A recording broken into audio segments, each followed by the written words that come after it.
Alright, so I looked through Richard Dedekind's actual work on Dedekind cuts. Okay, so this is Essays on the Theory of Numbers, Continuity and Irrational Numbers by Richard Dedekind. This is from an English translation that was originally published in 1901. I'm not entirely sure when it was first published in German. From what I can tell, it was 1901. Because everything I'm finding is later than that.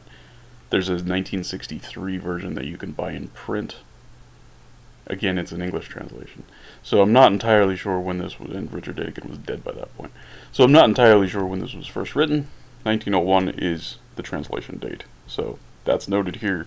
I don't know if that's the original date that it was written. I suspect it's a little older than that. Anyway. And I will provide a link to, this is on Project Gutenberg. It's for free. And it's just called Essays on the Theory of Numbers. You can just look it up there. I will provide a link in the description so that you can look at it yourself. I have sort of paraphrased a little bit, but I am very true to the translation that is provided. So if there's things in here that are a problem, you can go look at it yourself and see if my criticisms hold up as far as you can tell. Anyway, so yeah, this is section 5, continuity of the domain of real numbers. This first sentence I'm okay with. Actually, these don't always correspond to sentences. Sometimes it's like 3 or 4 sentences that I just condensed down because he was just needlessly wordy. Alright, so the real numbers R forms a well-arranged domain of one dimension. Okay, I have no problem with that. This next one is also okay. 1. If A is greater than B, and B is greater than C, then A is greater than C, thus B lies between A and C. I have no problem with that. This one, starting to run into issues. 2. If A and C are any two different numbers, there are infinitely many real numbers between A and C. Okay, there are infinitely many real numbers B between A and C. This one is nonsense unless it is specified that B is real. But the original text fails to do this. Okay, because what we're doing is we're working with real numbers A, B, and C, or A and C at least, right? A and C are any two different real numbers. This should be real right here even. There are infinitely many real numbers B between A and C. This is like the claim, the way that it's written,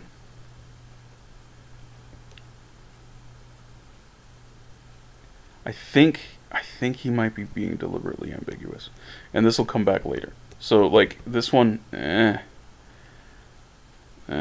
if we're talking about real numbers, okay. But he's not clearly talking about real numbers. Alright, and this next one, for the same reason, 3. If A is a definite number, then all numbers in R are split into two groups, U1 and U2, each of which contains infinitely many numbers. U1 contains those real numbers less than A, while U2 contains those real numbers greater than A. A itself may be assigned to either U1 or U2, rendering it either the minimum of U2 or the maximum of U1. Regardless, every real number in U1 is less than every real number in U2. Okay. Now the sloppiness in specification is just absurd at this point, right? In a few cases he specifies that it's reals that he's talking about, but almost across the board he's just saying number, right? So what he's doing, I think, is he is getting you to forget about thinking about it rigorously by doing this. Okay. So this one, if we were specific and everything is a real number, I'm okay with this. The problem is he's not being specific, right? Now this one, just no. Okay. For brevity and concern for the reader, proofs are not included. No, don't do that. Include your proofs, jackass. Now, this one also, no. Apart from this, R is also continuous. No, no. This is asserted as a postulate. This is not... No.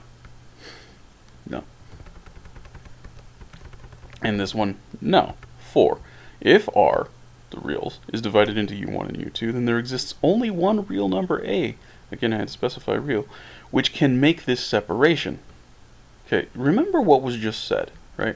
Didn't we just say that A could be in either U1 or U2? So given a specific U1 and U2, there are two different choices of A, which would make that separation.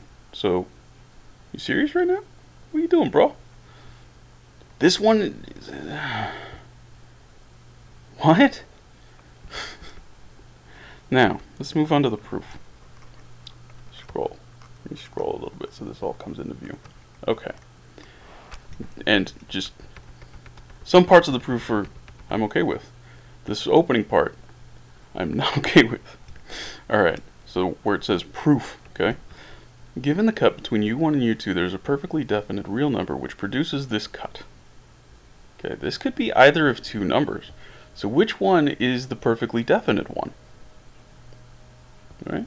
So as I just mentioned, how is he coming to this conclusion? This is in the proof, the alleged proof that he's given. This and the next part of this, also, no. So if B is any number different from A, there are always infinitely many rational numbers C between A and B. Okay. It's at this specific point that Dedekind's sloppiness is distinguishing what number means achieves its goal. Okay. If B were defined as a real, then this would obviously fail as a proof. Okay, because what we're doing is we're not showing that reals are continuous, we're showing that you can't find gaps between the reals within the reals. That's what we're actually doing, which obviously that's not a proof of anything. That's not interesting. And if A hadn't been casually referred to as a number multiple times, just a number, the circularity of the argument would be much more apparent. But do note that C is specified to be a rational number, meaning that Dedekind is aware of what he's doing with these specifications. Okay? That makes it feel intentional. Right? When he says number,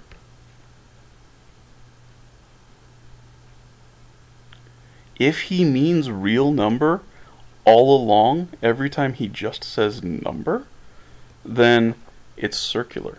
He concluded that the reals are continuous before he proved it. So his proof is it's circular. By not saying that, he's baiting the reader. He's luring you into this sense that, oh, he's considering everything when he isn't. It's still circular. He's begging the question at this point. Okay, that B is...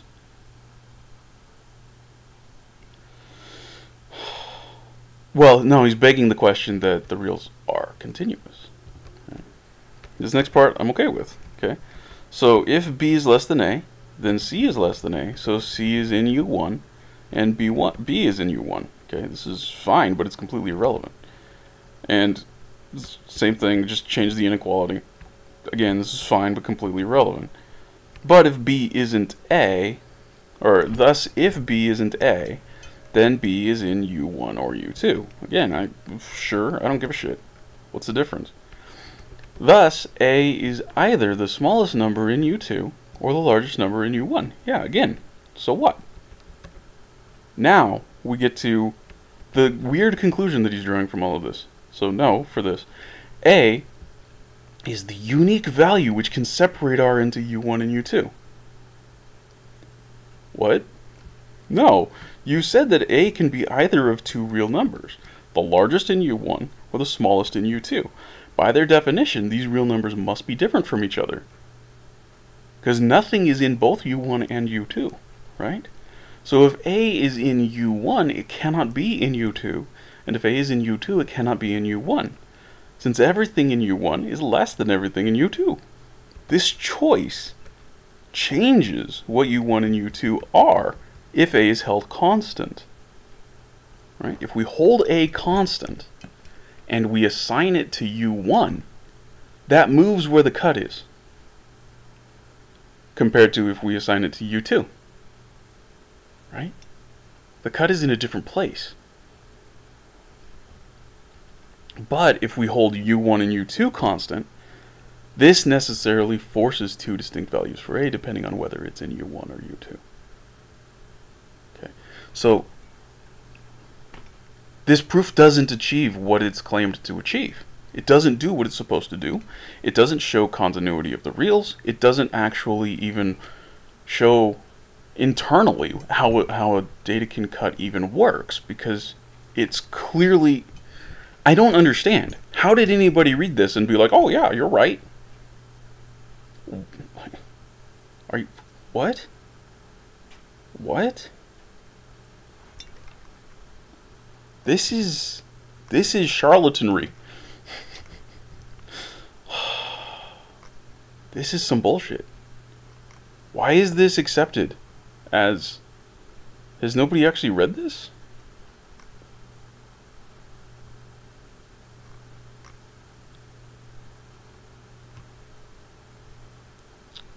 I don't understand how... Well, I do. There's only one way this works. Mathematics is a religion. Right. This is like the alleged proof that 1 + 1 = 2, which is supposed to exist in Principia Mathematica. If you actually read Principia Mathematica, there is no proof in there that 1 + 1 = 2. What there is an allusion to the possibility of a proof, which occurs in a footnote. That's what actually exists in Principia Mathematica. So this means that nobody's read it. Nobody's actually looked at it. This is like this mythical belief. This belief in magic, right? We've proven that 1 + 1 = 2 with Principia Mathematica. No, you didn't. If you read the text, it's not in there.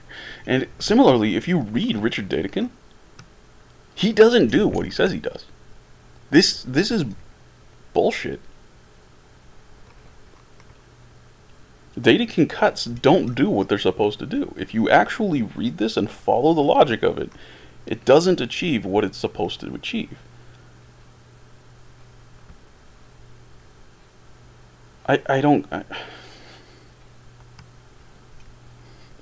The only way this works is if nobody's read this. They just accepted him because of who he was. His doctoral advisor was Carl Friedrich Gauss. He attended one of the most prestigious universities in Germany. Right? So what ends up happening is challenging Dedekind. It becomes synonymous with challenging Gauss and the university. So nobody does it. We just accept what he says, because he was passed through. And the reason that he even went to this university in the first place is arguably nepotism, because his father worked there. And like I think his mother's father, or something, like on both sides of his family, there were people that worked at this university, right? So he got in probably due to nepotism, and he was mentored by this famous figure, Carl Friedrich Gauss.